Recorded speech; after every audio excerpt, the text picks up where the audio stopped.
Hi friends, നമ്മൾ ഇന്ന് HSCക്ക് വേണ്ടി നോക്കാൻ പോകുന്നത് ഭക്തികാലാണ്. ഭക്തികാലിൽ നമുക്ക് ഭക്തി എന്ന് പറയുമ്പോൾ ആദ്യം ഉണ്ടായത് നിർഗുണ ഭക്തിയാണ്. നിർഗുണ ഭക്തി കാ സർവപ്രഥം ഉല്ലേഖ് ശ്വേതാശ്വേതർ ഉപനിഷത്തുമേയും മിൽത്താ ഹെ. നിർഗുണ ഭക്തിയെക്കുറിച്ച് ആദ്യമായി നമുക്ക് അറിവ് ലഭിക്കുന്നത് ശ്വേതാശ്വേതർ ഉപനിഷത്തിൽ നിന്നാണ്. जिस समय उत्तर भारत में सिद्धों और नादों की अंधसाधनाവും प्रचलित हो चुकी थी, उसी समय दक्षिण भारत में आलवार भक्तों की भक्ति भावधाര പ്രവാഹിത് हो रही थी. ആ സമയത്ത് ഉത്തർ ഭാരതത്തിൽ എന്തായിരുന്നു? ഉത്തർ ഭാരതത്തിൽ നാദോങ്കി സിദ്ധന്മാരുടെയും നാദന്മാരുടെയും അന്തസാധനയായിരുന്നെങ്കിൽ പ്രചാരത്തിലുണ്ടായിരുന്നത്. അതേ സമയത്ത് ദക്ഷിണ ഭാരതത്തിലെ ആൾവാർ ഭക്തന്മാരായിരുന്നു. ജിസ്കാ സർവപ്രഥം വഹാം കെ വൈഷ്ണവ ആചാര്യോനെ ഫി കിയ. ആൾവാർ ഭക്തന്മാരിൽ അവിടെ നമുക്ക് പ്രധാനമായിട്ട് അവരുടെ സമർത്ഥൻ, ജിസ്ക സമർത്ഥൻ വഹാം കെ വൈഷ്ണവ ആചാര്യോനെ ഫി കിയ. വൈഷ്ണവ ആചാര്യന്മാരെയും ആൾവാർ ഭക്തന്മാരുടെ കൂട്ടത്തിൽ നമുക്ക് ഉൾപ്പെടുത്താൻ കഴിയും. ആൾവാർ നമ്മയ ഷഡാകോപ് ശൂദ്രതി. ആൾവാർ എന്ന് പറയുന്നത് നമ്മയ ഷഡാകോപ് ശൂദ്രായിരുന്നു. ഉൻകെ ശിഷ്യ ഉനേം വിഷ്ണു കാ അവതാർ കഹത്തെ ഹെ. അവരുടെ ശിഷ്യന്മാരെന്തെന്നാണ് പറഞ്ഞത്? വിഷ്ണുവിൻ്റെ അവതാരമായിട്ടാണ് പറഞ്ഞിരുന്നത്. ആൾവാർ ഭക്തോമേം ഏക്ക് മഹിള ആണ്ടാൾ തി. ഒരേ ഒരു മഹിളയായിരുന്നു ഉണ്ടായിരുന്നത് ആൾവാർ ഭക്തന്മാരിൽ, അതാണ് ആണ്ടാൾ. ഭക്തിക്ക് ആദി ആചാര്യ രാമാനുജ് കാ ജന്മ കാഞ്ചീപുരം കെ പാസ് ഹി ഹുവാദ. എവിടെയാണ് ഭക്തിയുടെ ആദ്യ ആചാര്യനായ രാമാനുജൻ ജനിച്ചത്? കാഞ്ചീപുരത്താണ്. കാഞ്ചീപുരം में ही उनकी फेंड कांचीपुर से हुई.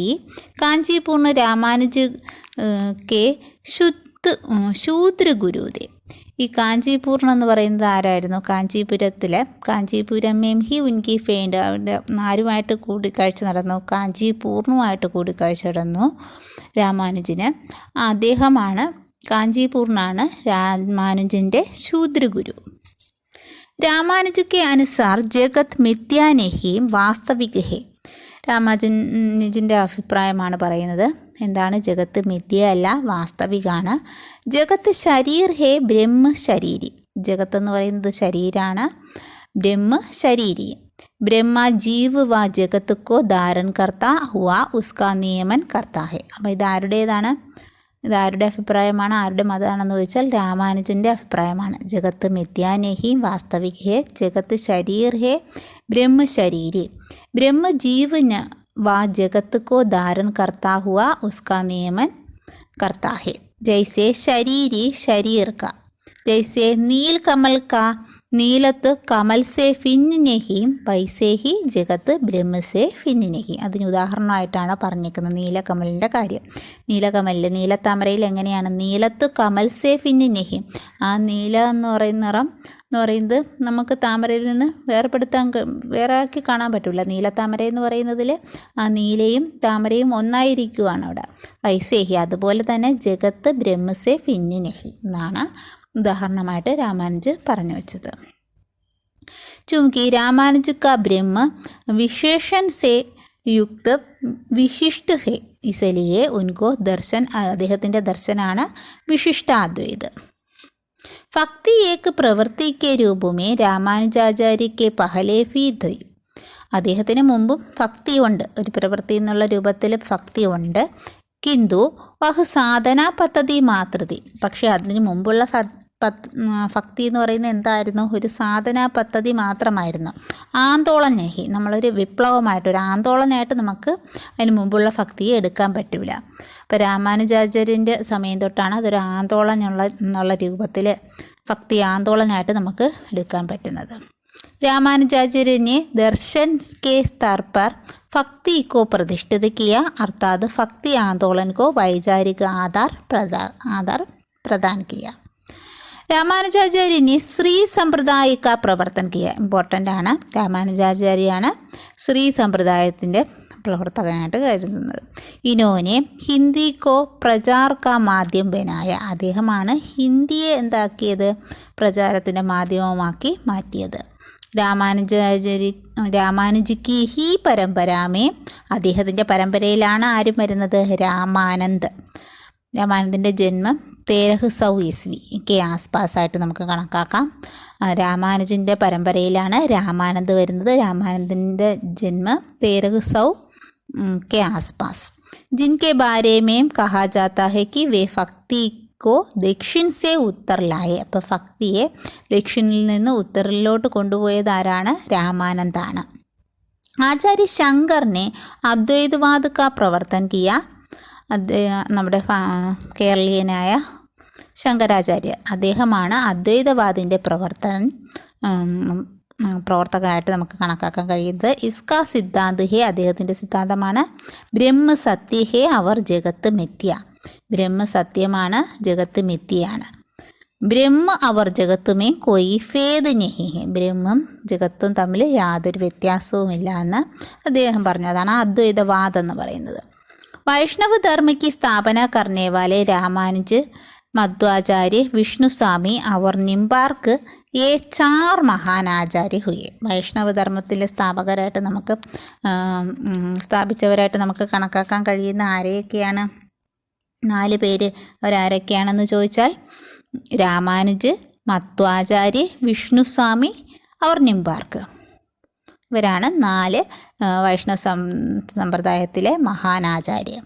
ഈ ആചാര്യവും കെ ഉപരാധ, ഇവരെ കൂടാതെ ആരൊക്കെയുണ്ട്? രാമാനന്ദ്, വല്ലഭാചാര്യ അവർ ചൈതന്യ മഹാപ്രഭുവിനെ ഇസെ അത്യധിക വ്യാപക് ബനാത്തെ ഹുയെ സുദൃഢ ആധാർ പ്രദാൻ കിയ. മധ്വാചാര്യനെ ദ്വൈതവാദ്, മധ്വാചാര്യയുടേതാണ് ദ്വൈതവാദ് അല്ലെങ്കിൽ ബ്രഹ്മ സമ്പ്രദായ കാ പ്രവർത്തൻ കിയ. इसके अनुसार जीव ब्रह्म से उत्पन्न है, ब्रह्म स्वतंत्र और जीव परतंत्र है. ഇതാരുടെ അഭിപ്രായമാണ്? മധ്വാചാര്യ. അദ്ദേഹം ഏത് വാദിൻ്റെയാണ്? ദ്വൈതവാദിൻ്റെ ആചാര്യനാണ്. ആചാര്യ നിംബാർക്കിനെ ദ്വൈതാദ്വൈതവാദം. ആചാര്യ നിംബാർക്കിൻ്റെയാണ് ദ്വൈതാദ്വൈതവാദം അല്ലെങ്കിൽ ഹംസ് യാ സനകാദി സമ്പ്രദായം എന്ന് അതിന് പേരുണ്ട്. का प्रवर्तन किया. इसका सिद्धांत है ब्रह्म जीव से भिन्न भी है और अभिन्न भी. द्वैताद्वैतवाद को भेदाभेदवाद भी कहा जाता है. ഇതിങ്ങനെ നമുക്ക് ദ്വൈതാദ്വൈതവാദത്തിൻ്റെ മറ്റൊരു പേരിട്ട് വിളിക്കാം, भेदाभेदवाद कहा जाता है. निम्बार्क आचार्य ने कृष्ण को विष्णु का अवतार माना है. നിംബാർക്ക് ആചാര്യനാണ് കൃഷ്ണനെ വിഷ്ണുവിൻ്റെ അവതാരമായിട്ട് കണക്കാക്കിയത്. വല്ലഭാചാര്യനെ ശുദ്ധാദ്വൈതവാദ കാ പ്രവർത്തൻ കിയ. വല്ലഭാചാര്യൻ്റേതാണ് ഏത്? ശുദ്ധാദ്വൈതവാദ. इसके अनुसार ब्रह्म सच्चिदानंद स्वरूप है, माया ईश्वर के अधीन है, जीव अविद्या के कारण क्लेश पाता है, वह आनंद और दुख दोनों को पाने का अधिकारी है, अतएव ईश्वर और जीव में स्पष्ट भेद है.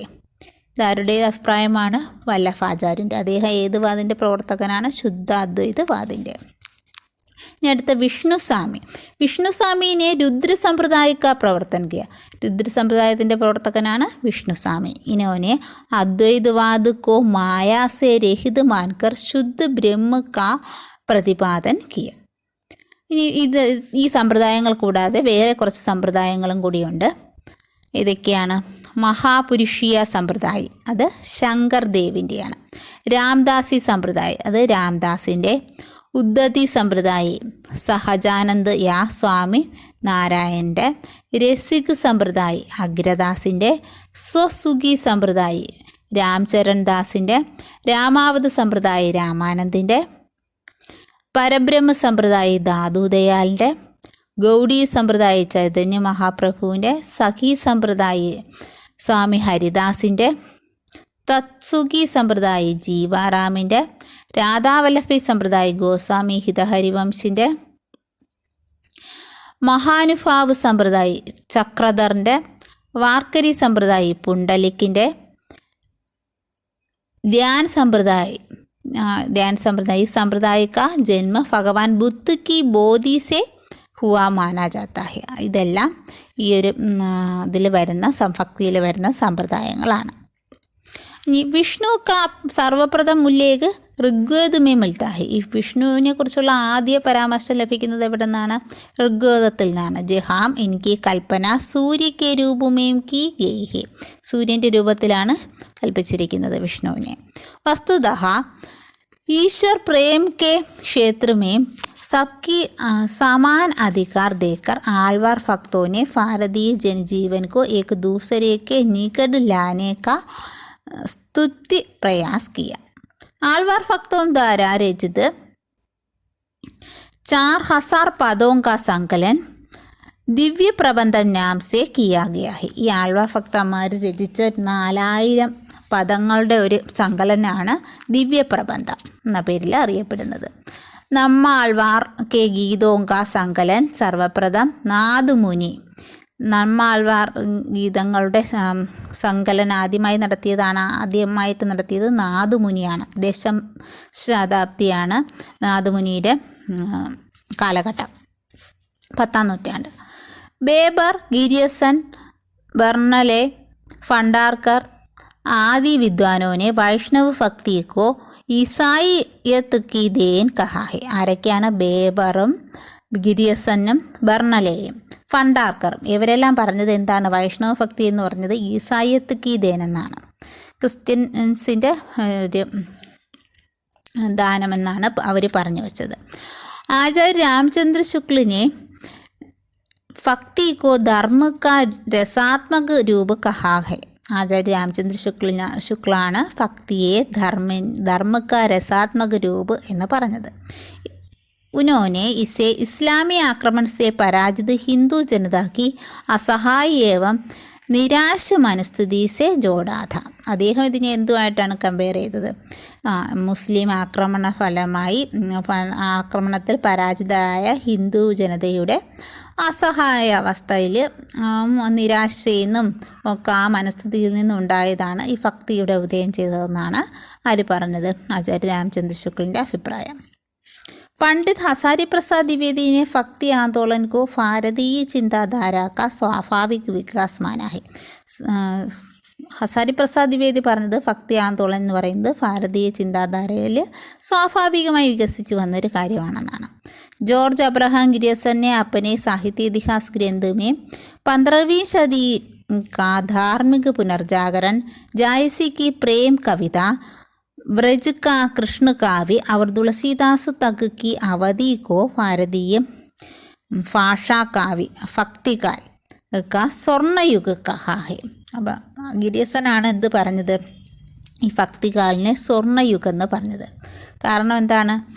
जॉर्ज अब्राहम गिरियसन ने अपने साहित्य इतिहास ग्रंथ में 15वीं सदी के धार्मिक पुनर्जागरण, जायसी की प्रेम कविता, ब्रज का कृष्ण काव्य और तुलसीदास तक की अवधि को, ഈ ഒരു കാലഘട്ടത്തിനെയാണ് എന്തെന്ന് പറഞ്ഞത്? ഭാരതീയ ഭാഷാ കാവ്യ സ്വർണ്ണയുഗ്, അതായത് ഭക്തികാലിനെയാണ് സ്വർണ്ണയുഗ് എന്ന് അദ്ദേഹം പറഞ്ഞത്.